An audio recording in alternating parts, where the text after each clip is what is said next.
All right, so today we're going deep on something I think a lot of folks are curious about, competitive speech and debate.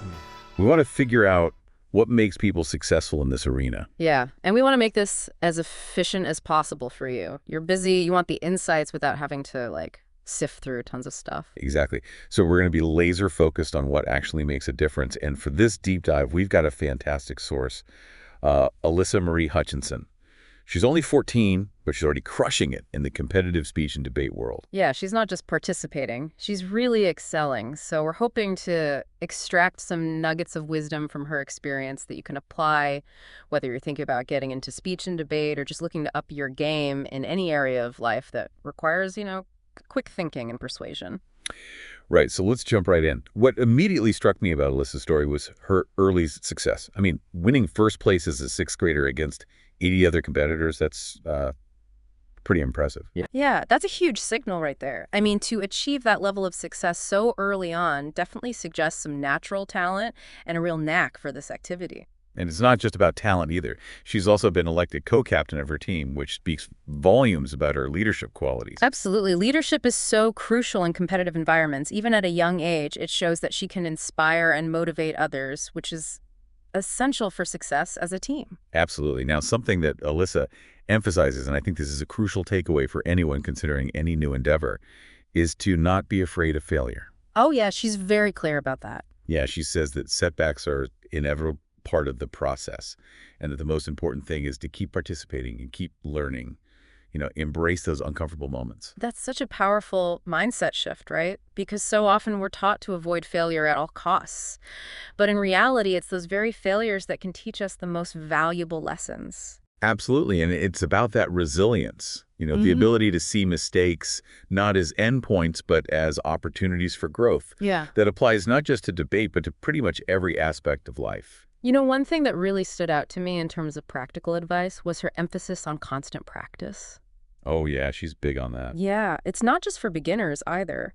She stresses that even experienced debaters need to continually hone their skills and that dedication to ongoing improvement. Yeah. I think that's really key for staying competitive and, just always pushing yourself to get better. Yeah, and this commitment to practice becomes even more critical when you consider the specific format Alyssa competes in, which is called spar debate. Right, and for those who aren't familiar with spar debate, it's basically you get a topic that you've never seen before and you have to come up with your arguments on the spot. Like right there on the fly. Yeah, which really tests your ability to think quickly and articulate your thoughts under pressure. Now here's where it gets really interesting, and this is a key takeaway for anyone who wants to improve their ability to think on their feet.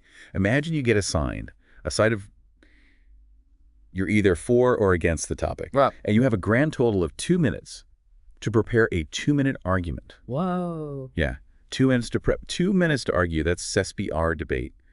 In a nutshell, it's fast-paced, and it demands incredible mental agility. So how do you even prepare for that kind of unpredictability? Like, what strategies does Alyssa use that we could maybe apply in our own lives when we're faced with unexpected challenges?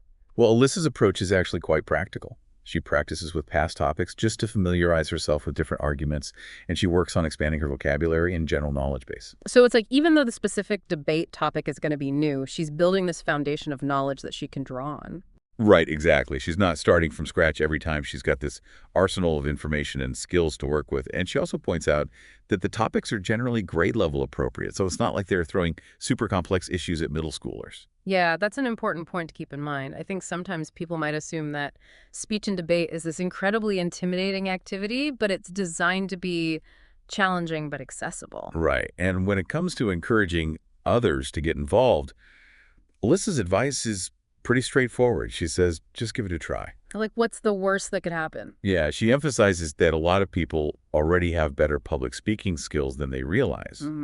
And the benefits that she highlights from participating in speech and debate are pretty significant, improved quick thinking, boosted confidence. These are skills that can be applied in so many different areas of life. Absolutely. So I think if you're looking for the key takeaways from Alyssa's experience, it boils down to this consistent practice is crucial. Viewing failures as stepping stones is essential.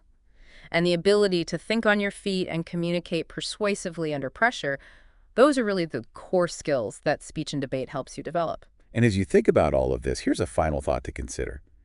How might those skills that Alyssa has honed in the competitive world of speech and debate, that rapid thinking, that persuasive communication, how might those skills offer unexpected advantages in other aspects of your life, your career, or even your relationships?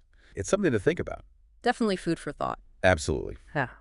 So that's our deep dive into the world of competitive speech and debate through the lens of Alyssa Marie Hutchinson. A lot to take away there. There is. We'll see you next time. See ya.